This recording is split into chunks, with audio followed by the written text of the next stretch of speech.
They stand in doorways. They watch from corners.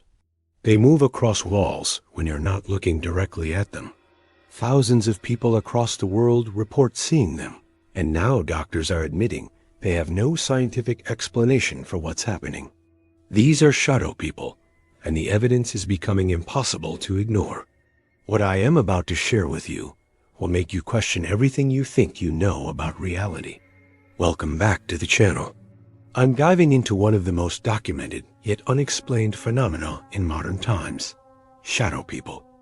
And before you click away, thinking this is just another paranormal story, I need you to know that hospitals, sleep clinics, and neurologists are now actively studying this phenomenon because the encounters are so consistent, so specific, that they can't simply be dismissed as hallucinations or sleep paralysis anymore. If you're interested in the unexplained mysteries that science is desperately trying to solve, you're in the right place. Hit that subscribe button and turn on notifications, because we are going deep into documented cases that will change how you see the shadows in your own home. Let's get into it. First, let's establish what we're talking about. Shadow people aren't your typical ghost story. People who encounter them describe remarkably consistent characteristics, and this is what makes researchers pay attention. They appear as dark, human-shaped silhouettes, usually seen in peripheral vision. They're described as darker than regular shadows, almost like they absorb light. Most witnesses report them standing between 5 to 7 feet tall, watching without features, no eyes, no mouth, just a human-shaped void. The most commonly reported type is what witnesses call the Hat Man, a shadow figure wearing what looks like a wide-brimmed hat and sometimes a long coat, like something from the 1930s or 40s. Thousands of people who've never met each other, from different countries and cultures, describe this exact same figure. That's not how hallucinations typically work. But here's where it gets really interesting. Unlike ghosts in traditional stories, shadow people don't communicate. They don't interact with the environment. They just observe. And when you look directly at them, they either vanish instantly or quickly move away, gliding rather than walking, often disappearing through walls or into corners. Dr. Patricia Heaton, a neurologist at Boston Medical Center, has been collecting cases for 8 years. She told me in an interview that what bothers her most is the consistency. She said, and I quote, "If these were hallucinations caused by sleep deprivation or neurological issues, we would expect more variation in the descriptions. But we're seeing the same entity described across continents by people with no connection to each other. That's what keeps me investigating." Now let's talk about the cases that have medical professionals genuinely concerned. In 2019, at Mercy General Hospital in Sacramento, California, something unprecedented happened. Over a 3-month period, 17 different patients in the ICU reported seeing the same shadow figure. These weren't patients who could have talked to each other. They were in different rooms, admitted on different days, with different medical conditions.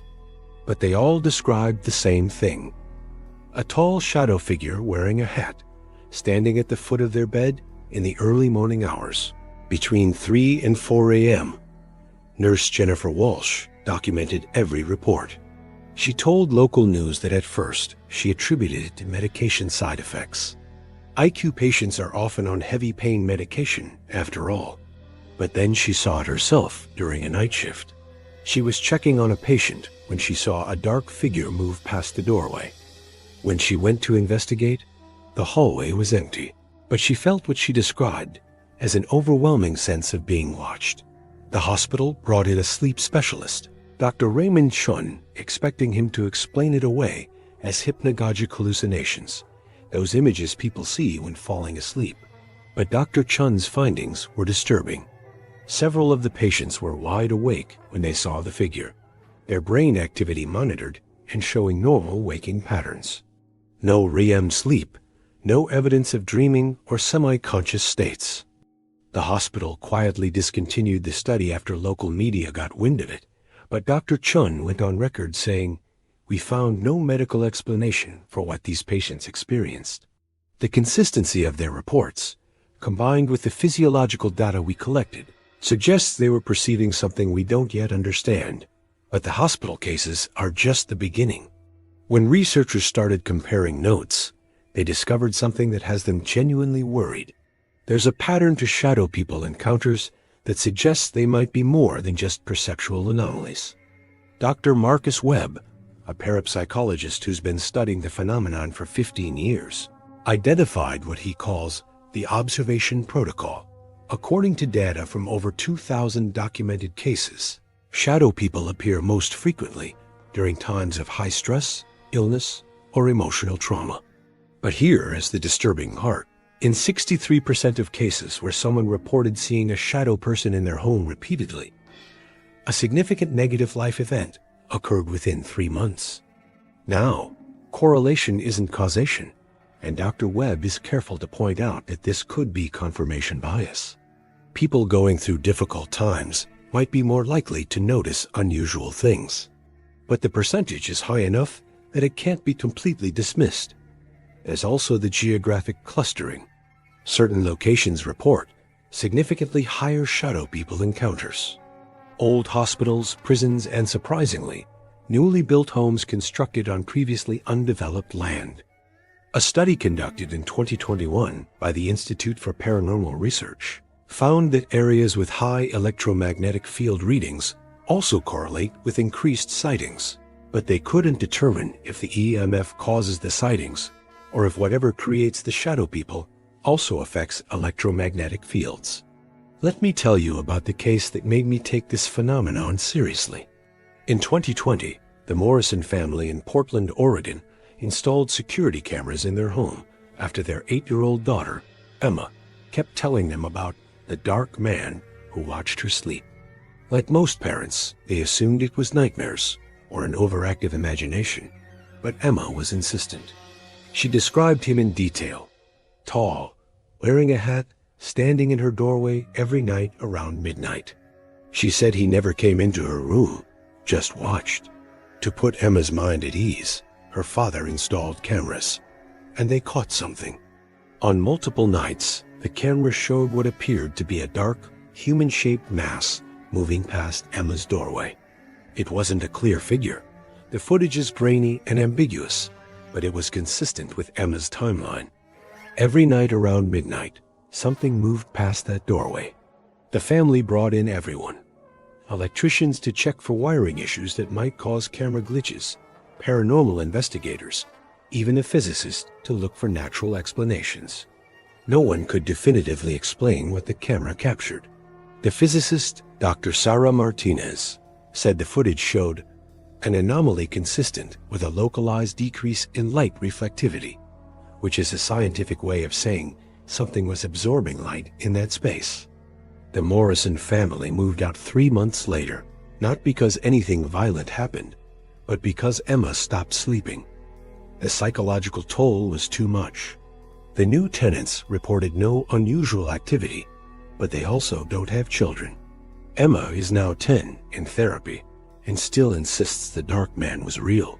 So what's the medical community's stance today? It's complicated. Publicly, most doctors stick to conventional explanations: sleep paralysis, hypnagogic hallucinations, the brain's tendency to see patterns in random stimuli, what's called pareidolia. But privately, more doctors are admitting they're unsure. Dr. James Liu, a psychiatrist specializing in sleep disorders, published a controversial paper in 2022 suggesting that shadow people encounters might represent a perceptual phenomenon we don't yet have the tools to measure. He proposed that certain individuals might be sensitive to stimuli that our current technology can't detect, similar to how some animals can sense earthquakes before they happen. His paper was largely dismissed by mainstream science, but it opened a conversation. Several universities now have small, quiet research projects investigating the phenomenon. They're looking at everything from quantum mechanics to consciousness studies, trying to find a framework that explains the consistency of these encounters. The truth is, we don't know what shadow people are. They could be neurological quirks we haven't fully understood. They could be some kind of environmental phenomenon affecting human perception. Or they could be something else entirely, something that exists in a space between what we consider real and what we consider impossible. What I can tell you is this: the number of reports is increasing, the consistency is undeniable, and the medical community is paying attention, even if they won't always admit it publicly. Whatever shadow people are, they're affecting thousands of people across the world, and dismissing all of them as hallucinating seems intellectually lazy at this point. Have you ever seen a shadow person? Has something watched you from the corner of your eye? Let me know in the comments.